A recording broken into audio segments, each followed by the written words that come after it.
தலையில போடக்கூடிய ஷால் எப்படி இருக்கு? நம்முடைய ஹிஜாபை நம்ம பார்த்தோம்னா ஒரு பெல்ட் தொங்கும் இடுப்பு கிட்ட. எதுக்கு நம்ம போடுறோம் ஹிஜாபு ஃபர்தா? உடம்பு எங்கேயுமே தெரியக்கூடாதுங்கிறதுக்காக இறுக்கமான ஆடை அணிய கூடாது என்பது நம்ம இஸ்லாமிய சட்டம்.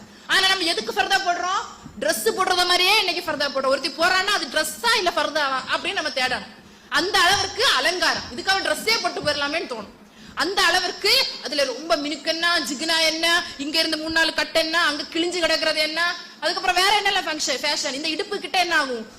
ஒரு எலாஸ்டிக் மாதிரி சுருங்கி வரும். அதே என்ன ஆகும்? நம்ம ஷேப் அப்படி காமிச்சிட்டு அப்புறமா கீழே போயிடும். அதுக்கப்புறமா கவுன் பரதா என்ன, இங்க ஒரு பெல்ட் வேற, பெல்ட் போட்டு என்னது இறுக்கி வைக்கிறது. அப்படி இருக்கும்போது என்ன ஆகும்? நம்மளுக்கு ஃபர்தா உடம்ப மறுபடியும் இறுக்கி காட்டும். இப்படிதானே? இதுக்காகவே நம்ம ஹிஜாப் போடணும், இதுக்காகவே நம்ம ஃபர்தா போடணும். ஃபர்தாவுடைய நோக்கம் என்ன? உடம்ப அலங்காரத்தை பிறர் பார்க்க கூடாது. அதே போன்றது நம்ம தலையில சுத்துற ஹிஜாப் ஒரு பெரிய ஷாலா இருக்கும். நம்ம பெரிய ஷாலை எதுக்கு தேடணும் தெரியுமா? பெரிய ஷாலை போட்டோம்னா இந்த இடம் எல்லாம் கவர் ஆகணும் அப்படிங்கிறதுக்காக நம்ம ஷாலை தேடணும். ஆனா இன்னைக்கு நம்ம எதுக்கு அந்த 2.5 மீட்டர் ஷாலை தேடுறோம் தெரியுமா? நிறைய லேயர் வைக்கணும் இல்லையா? இந்த இடத்துல நிறைய லேயர் வைக்கணும். இந்த இடத்துல நிறைய லேயர் வரணும்னா குட்டி 1 மீட்டர் ஷால்ல முடியுமா? முடியாது. 2.5 மீட்டர் ஷால் பெருசா வாங்கினாதான் சுத்துன்னு சுத்தி வைக்க முடியும். அந்த சுத்துல எத்தனை கல்லு வைக்கணும்? இந்த இடத்துல இருந்து தொடங்கி ஆரம்பிச்சு இங்க வர கல்லு, இங்க எல்லாம் பெரிய பளபளங்கிற கல்லு. எதற்கு? நம்ம அலங்காரம் எதுக்கு? நம்ம இவ்வளவு அழகா போறோமே, கண்ணுல மைய போட்டு லிப்ல லிப்ஸ்டிக் போட்டு என்னெல்லாம் அழகா போறோம், த்ரெட்டிங் எல்லாம் பண்ணி மேக்கப் எல்லாம் பண்ணி எவ்வளவோ ஃபேஷியல் பண்றோமே. இன்னைக்கு மரணித்தோம் அப்படின்னா நம்முடைய கண்ணு 2 நாள் கழிச்சு போய் பார்த்தா குண்டுக்குள்ள எப்படி கிடக்கும்? கண்ணுல என்ன இருக்கும்? ஐலைனர் போட்ட மை எப்படி இருக்குமா? குண்டா கிடக்கும். மூக்கு எப்படி இருக்கும்? மான்ஸ்டரோட ரொம்ப கேவலமா இருக்கும். அந்த அளவுக்கு நம்ம மூக்கு இருக்கும்.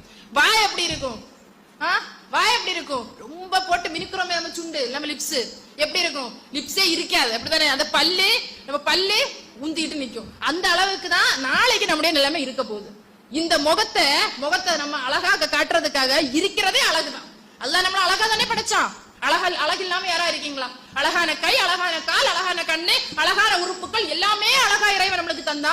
அந்த அழகை வச்சுட்டு இன்னைக்கு நம்ம அதுக்கு ஒரு அழகு. அதனாலதான் இறைவன் தன்னுடைய வசனத்துல அதற்கு அப்புறமா சொல்றான், வகுல்லில் முஃமினாத்தி யகுதுல்ன மின் அப்சாரிஹின்ன வயஹ்ஃபல்ன ஃபுரூஜஹுன்ன வலா யுப்தீன ஸீனத்தஹுன்ன இல்லா மா ظஹர மின்ஹா. அவர்கள் வெளியே தெரியும் அலங்காரத்தை தவிர மற்றவற்றை வெளிப்படுத்த வேண்டாம். எதெல்லாம் வெளிப்படுத்தலாம்? முகம், 2 கை, இந்த இது வரைக்கும், அதுக்கப்புறமா 2 கால்னா கால். ஆனால் இன்னைக்கு நம்ம அதை மறைப்போம். எப்படி மறைப்போம்?